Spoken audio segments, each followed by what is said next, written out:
Hello friends, my name is Ketna Tandey from Vallabhpudi Polytechnic.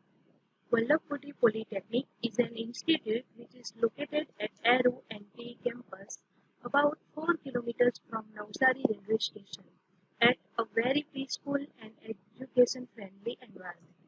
VPP Navsari is an institute which is always working in the betterment of students by providing them an education-friendly environment and a support from management and faculty members to enhance the technical knowledge of the student. This institute has given many GDU toppers till now and will continue this in upcoming times. In this time of pandemic COVID-19, as a part of online learning, today I will teach you about Java Servlet. Today I will consider the introduction of Java Servlet. Now, first we will see what is Java Servlet. Java Servlet is a program that runs on a web server and works as a middle layer between client, that is web browser, and HTTP server. In short, Servlet is a server-side applet that runs inside JVM on the web server. Now, what is applet? That is, we already know. Applet is a client-side Java program that runs on a Java-compatible browser.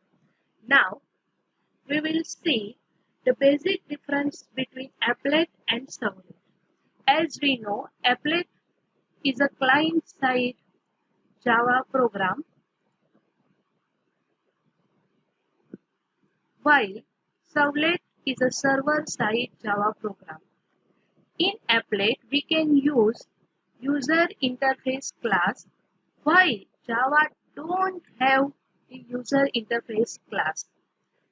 To do the program of applet, we have to import java.applet.star and java.awt.star package in our program.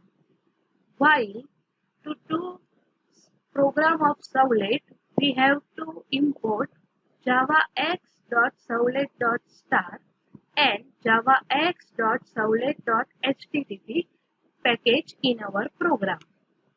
As we already studied that in the life cycle of applet, there is 5 methods, that is init, start, stop, paint and destroy method. While in the life cycle of servlet, there is only 3 methods, and that is init, service method and destroy method. And the network bandwidth used by applet is more than the servlet, as applet program is run on the client side, while servlet program is run on the server side, so it uses less bandwidth.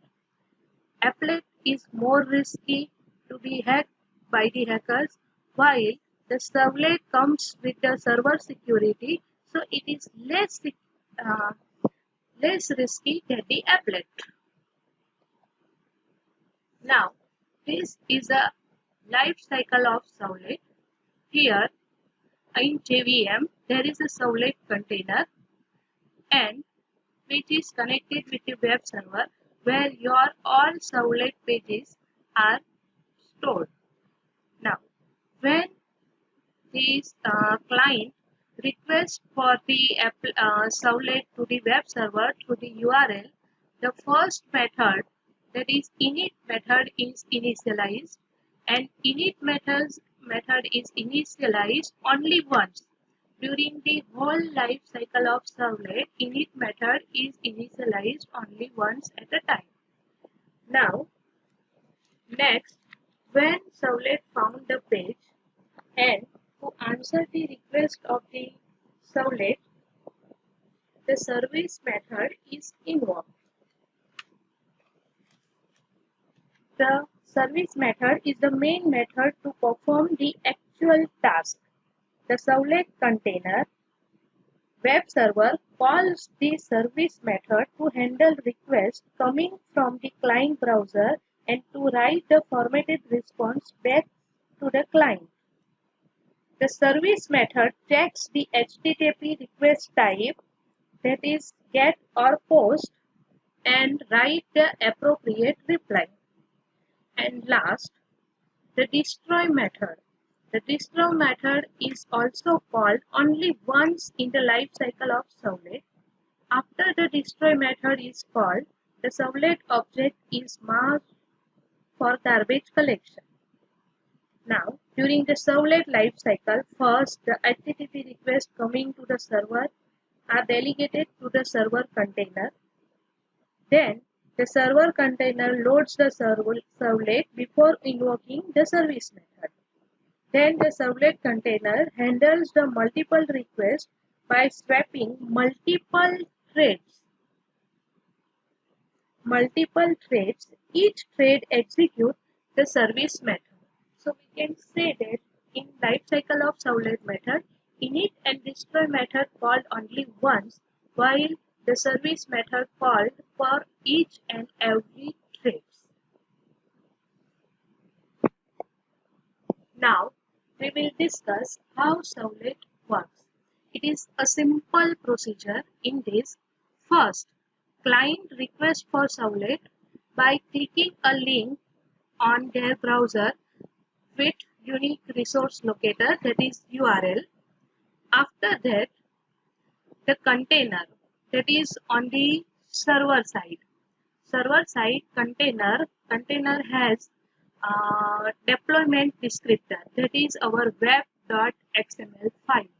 In our next lecture, I will teach you about web.xml file. Now, this container using web.xml or deployment descriptor creates two objects, that is HTTP servlet request and HTTP servlet response. Now, mostly servlet is created using three ways, that is using generic servlets or implementing servlet interface or implementing HTTP servlet class. But mostly we use extend HTTP servlet class method. And in this, the deployment descriptor creates two objects for HTTP servlet, that is HTTP servlet request and HTTP servlet response. Now, in third stage, the container creates the thread for the request and calls servlet service method and passes the request response object as an argument. Now here, the container creates thread for the request. Now, the service method decide which servlet method, either do get or do post, to call based on HTTP request method. If we use get method, then it will call do get method. If we use post method, then it will call do post method. By default, it will take do get method. Then the servlet uses response object to write the response back to the client as they wanted. After service method is completed, means the response sent to the client, the thread dies and the request and response object are ready for the garbage collected. Means once your response is sent to the client and the destroy method is invoked, the request and response objects are automatically garbage collected. So friends, this is the life cycle or the basics of servlet. Now in our next lecture, I will see you how to create simple servlet using JSDK and Apache Tomcat server. Thank you.